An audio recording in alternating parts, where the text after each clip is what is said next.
장소로 들어갑니다.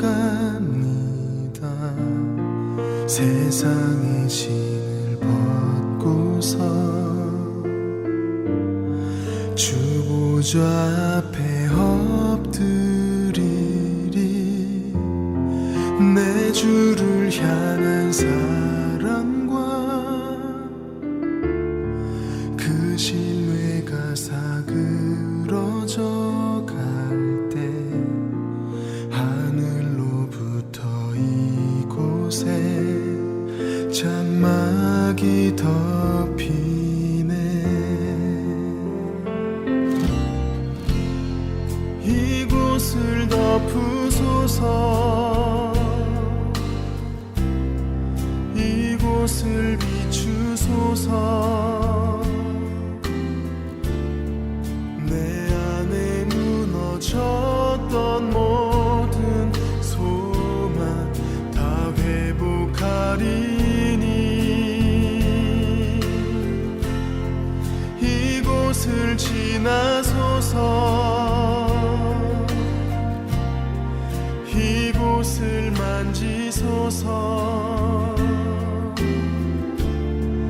내 안에 죽어가는 모든 예배 다 살아나리라.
오늘 함께 나누고자 하는 누가복음 22장의 말씀은 예수님께서 사랑하는 제자들과 헤어지기 전 마지막으로 주신 일종의 고별 설교와도 같습니다. 중요한 내용을 담고 있지만 우리가 설교를 통하여 자주 접하지 않은 낯선 본문이며 무엇보다도 예수님께서 스스로 말씀하신 그 가르침에 어긋나는 말씀을 주시기에 이해하기가 다소 쉽지 않은 본문입니다. 이 시간 주보 성경 공부의 본문인 누가복음 22장 35절로 36절의 말씀을 통하여 제자들과 헤어지기 전 주님께서 하신 말씀의 그 의미를 함께 살펴보는 시간을 갖겠습니다. 이 시간 누가복음 22장 35절로 36절의 말씀을 봉독합니다. 예수께서 제자들에게 말씀하셨다. 내가 너희를 돈주머니와 자루와 신발이 없이 내보냈을 때 너희에게 부족한 것이 있더냐? 그들이 대답하였다. 없었습니다. 예수께서 그들에게 말씀하셨다. 이제는 돈주머니가 있는 사람은 그것을 챙겨라. 또 자루도 그렇게 하여라. 그리고 칼이 없는 사람은 옷을 팔아서 칼을 사라. 아멘.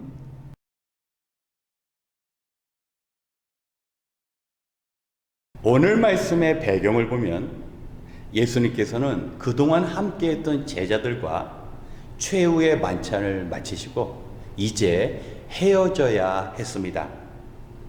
제자들을 바라보시면서 마치 어린 양을 이리떼 가운데 보내는 그야말로 착잡하고도 무거운 심정이셨을 것입니다. 그러한 제자들을 향하여 반드시 잊지 말고 기억해야 할 말씀을 주시는데 주님께서 하신 그 말씀은 제자들뿐만 아니라 우리들을 더욱 혼란스럽게 만드는 말씀입니다. 마태복음 10장을 보면 예수님께서는 70명의 전도대원을 세상에 보내시면서 너희들은 돈 주머니나 자루나 여분의 신발도 갖지 말고 사람들을 향하여 복음을 전하라고 말씀하셨습니다. 그런데 지금은 주님께서 너희들이 이제 돈주머니와 자루를 챙겨라. 이전에 예수님께서는 제자들에게 필요한 모든 것을 다 공급해 주셨습니다. 주의 말씀을 가지고 가는 곳마다 필요한 것들을 주님께서 책임져 주셨습니다. 그런데 이제는 십자가에 주님께서 달려 죽으시면 더 이상 예수님께서 제자들에게 필요한 것들을 공급하시지 않겠다라는, 마치 제자들은 버림받았다라는 그런 느낌이 드는 말씀을 하신 것입니다. 뿐만 아니라 너희들 중에 칼이 없는 자는 옷을 팔아서라도 칼을 사라고 말씀하십니다. 여러분, 우리 예수님께서는 칼을 멀리하고 주의하라고 경고하셨습니다. 마태복음 26장 말씀을 보면 대제사장의 종들이 예수님을 잡으러 왔을 때 예수님의 제자 중에 한 사람이 칼을 들어 그의 귀를 잘랐습니다. 이때 예수님께서는 칼을 사용하는 자는 모두 칼로 망할 것이라고 경고하셨습니다. 아니, 칼을 들지 말라고 하신 예수님은 왜 제자들에게 칼을 사라고 말씀하셨을까요? 우리 사랑하는 성도 여러분, 지금 우리 주님은 제자들과 헤어져야 하는 그런 안타까운 시간을 눈앞에 두고 있습니다. 하지만 제자들과의 그 이별이라는 시간은 제자들에게 오히려 더욱 담대하고 오히려 더 큰 하나님의 도움 속에서 주님의 그 십자가를 증거하게 되는 놀라운 변화의 시기라는 것입니다. 왜 제자들은 돈주머니와 자루를 준비해야 합니까? 여러분, 돈주머니와 자루는 그야말로 비상시에 필요한 것들입니다. 예수님께서는 제자들에게 그들이 필요한 것을 외면하시겠다라는 말씀이 아니라 이제부터 너희들은 그야말로 목숨을 건 전쟁터로 나간다라는 심정으로 기도하고 깨어 있으라고 말씀하신 것입니다. 예수님께서 제자들과 함께 하실 때 그들이 기도하지 못한 때가 많았습니다. 그들이 주님의 말씀을 이해하지 못한 때가 있었습니다. 하지만 그때마다 주님께서 반복하여 가르쳐 주시고 가르쳐 주셨습니다. 하지만 이제는 주님께서 십자가 고난 이후에 부활하셔서 하늘로 오르게 되면 더 이상 예수님께서는 그 일을 행하시지 않습니다. 그렇다면 제자들은 진정으로 우리 주님과 완전히 단절된 것일까요? 그렇지 않다라는 겁니다. 예수님께서 돈주머니와 자루를 이야기하시면서 그리고 칼을 사라고 말씀합니다. 제자들이 칼을 살 만한 여유가 없기 때문에 가지고 있는 그 옷을 팔아서 칼을 사라고 하십니다. 여러분, 예수님 당시의 옷과 오늘날 우리 시대의 이 옷은 그 가치와 역할에 있어서 큰 차이가 있습니다. 요즘은 옷을 우리를 아름답게 하고자 하는 그런 도구로 삼았지만 예수님 시대 때 옷은 그야말로 집과 같았습니다. 지금처럼 상하가 구분된 게 아니라 커다란 긴 이불과도 같았습니다. 그래서 대부분의 사람들은 생활하다가 추우면 그 옷을 이불처럼 말아서 지냈습니다. 그래서 옷이 마치 주택과 같아서 율법을 보면 가난한 자의 옷을 빼앗지 말라고 명하고 있습니다. 이 말은 무슨 뜻입니까? 마치 자기의 전 재산과도 같은 그 옷을 팔아야 한다는 겁니다. 생활하면서 그동안 최고의 가치로 여겼던 것들, 오늘날 현대인들에게 물질이 그럴 수 있습니다. 사랑하는 사람들이 그럴 수 있습니다. 자기의 명예가 예전의 사람들의 그 옷과 같이 소중한 것일 수 있습니다. 그런데 그 가장 소중한 것을 팔라고 합니다. 무엇을 사기 위해서입니까? 칼입니다. 여러분, 칼은 예수님께서 사람을 죽이게 하는 그 칼을 말씀하시는 것이 아니라 에베소서 6장 17절에 성령의 검, 하나님의 말씀을 받으라라고 말씀하셨기 때문에 바로 성령의 도우신 가운데 성령께서 주시는 지혜와 성령께서 깨닫게 하시는 그 깨달음 가운데 주의 일을 감당하라고 말씀하시는 것입니다. 예수님은 제자들과 헤어지기 전에 보혜사 성령에 대해서 말씀하셨습니다. 내가 너희들을 떠나지 아니하면 보혜사께서 너희에게 임하지 않는다. 내가 떠나야만 너희에게 보혜사가 임하셔서 돕는 자라는 뜻을 가진 보혜사께서 너희들이 무엇을 행해야 하는지 하나하나 어떤 말을 해야 하는지 보혜사 성령께서 말씀해 주시는데, 여러분, 보혜사 성령은 누가 얻을 수 있습니까? 바로 자기에게 가장 귀한 것을 내려놓는 심정으로 성령님을 사모하는 자가 보혜사의 도움과 보혜사의 인도하신 가운데 살아갈 수 있는 것입니다. 예수님의 제자들은 그렇게 인생 가운데 가장 귀하게 여기는 것이 바로 보혜사 성령, 성령 충만, 성령의 임재라는 사실을 기억하기를 주님께서 원하시는 것입니다. 사랑하는 성도 여러분, 우리도 주님과 헤어지는, 마치 제자들을 이 땅에 보내시면서 우리로 하여금 전도와 선교의 사명을 파송케 하시는 그런 심정으로 우리를 이 땅에 보내셨습니다. 우리에게 필요한 것이 무엇입니까? 바로 성령의 도우심과 성령의 인도하심과 성령의 보호하심입니다. 우리는 성령 없이 주의 일 감당할 수 없습니다. 마치 마음은 원이로되 몸이 피곤하여서 기도하지 못한 제자들이 시험에 빠져서 예수님을 부인하는 것처럼 우리가 영적으로 무장하지 아니하면, 그야말로 하나님의 그 말씀 성령의 검으로 무장하지 않으면 우리는 하나님의 일들을 행할 수 없다라는 것입니다. 그러기에 성령 충만이 우리 사역의 최고의 가치가 되어야 하는데, 여러분, 우리의 인생 가운데 우리가 누릴 것 다 누리면서 성령 충만할 수 없다라는 겁니다.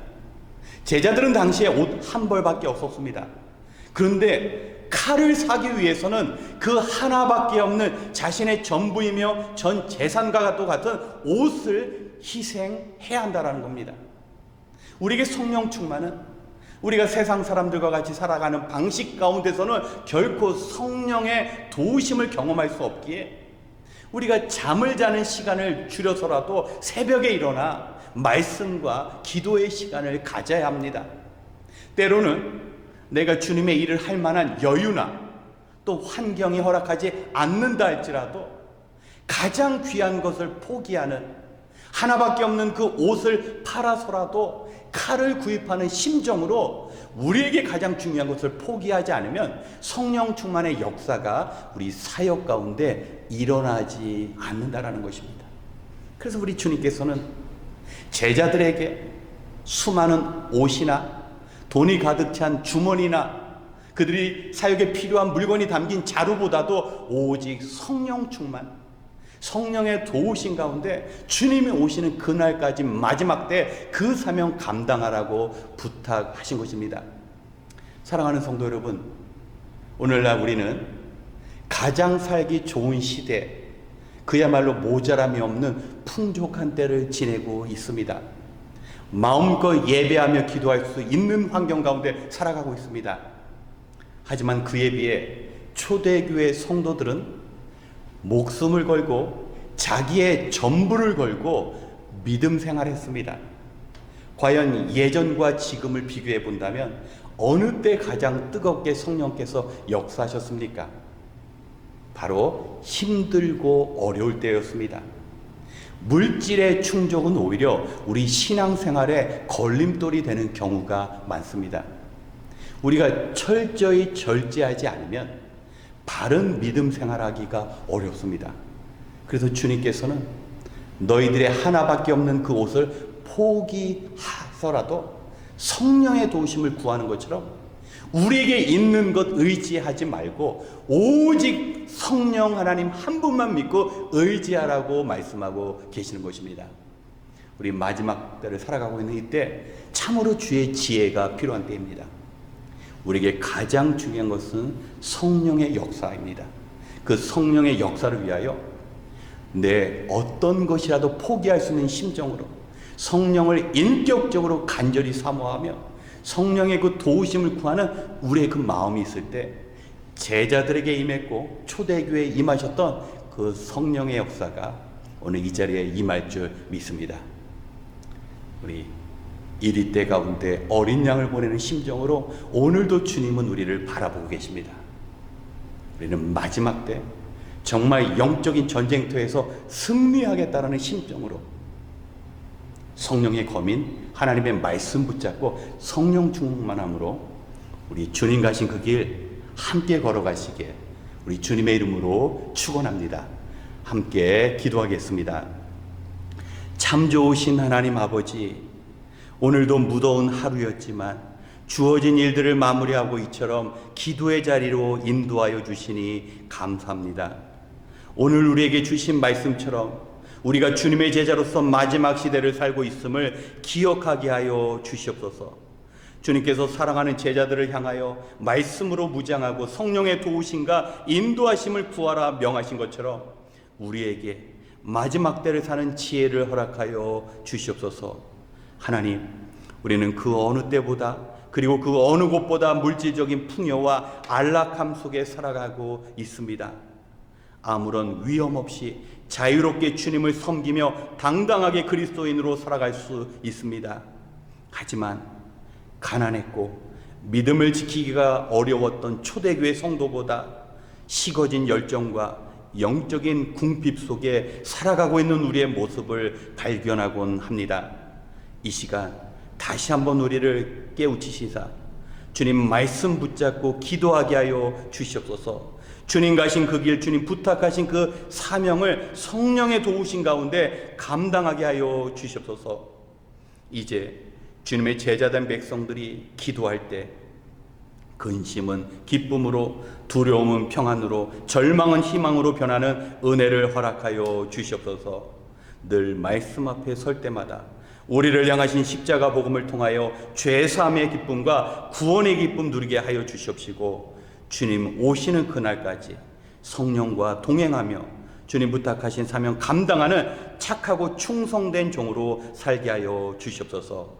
모든 것을 감사드리며 우리의 능력이신 예수님의 이름으로 기도드렸습니다. 아멘.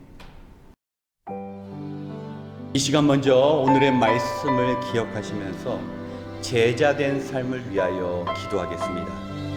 우리는 지금 예수님의 재림을 준비해야 하는 임박한 때를 살고 있습니다. 제자들에게 옷을 팔아서 칼을 사라고 말씀하신 주님께서는 우리에게 안락한 삶을 내려놓고 영적으로 무장하라고 명하십니다.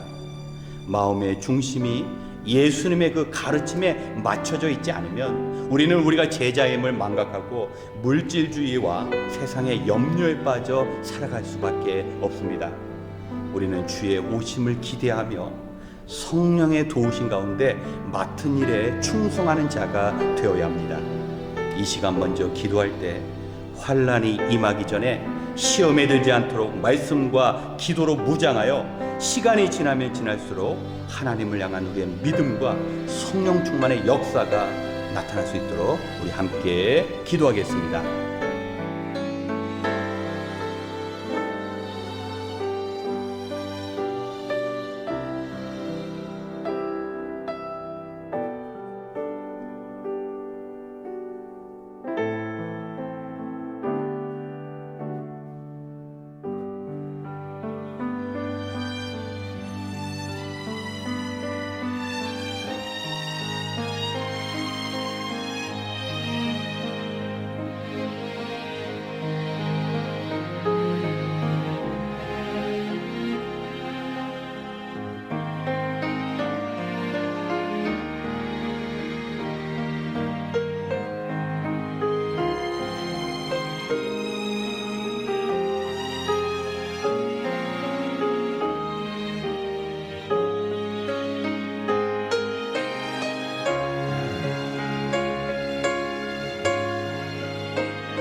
두 번째 수요 기도회를 위하여 함께 기도하겠습니다.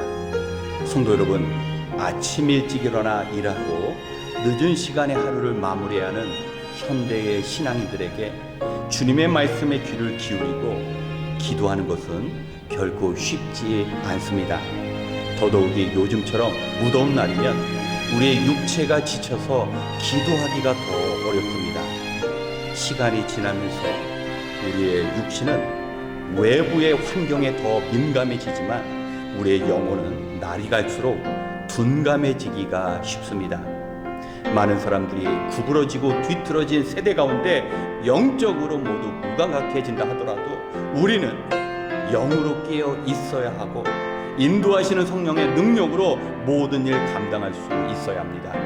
지금 우리가 함께 기도할 때 우리의 기도를 통하여 우리 자신과 우리 공동체에 주신 그 사명을 성령의 역사 가운데 이루어갈 수 있도록, 특별히 이 수요 기도회를 통하여 그 성령의 도우심을 우리가 경험할 수 있도록 기도해야 합니다. 우리가 끝까지 기도하는 일을 멈추지 않고 주님의 그 가르침대로 성령 충만한 삶을 살아갈 수 있도록 이 시간 함께 기도회를 위하여, 이 성령의 역사를 위하여 기도하겠습니다.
마지막으로 종말의 시대를 살아가고 있는 이 세상을 위하여 함께 기도하겠습니다.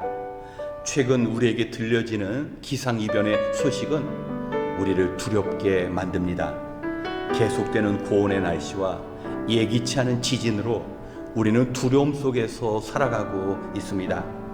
자연재해는 이제 먼 나라 사람의 이야기가 아닌 우리의 이야기가 되었습니다. 이러한 일들은 우리가 마지막 시대를 살고 있음을 알리는 징조이며 동시에 경고입니다.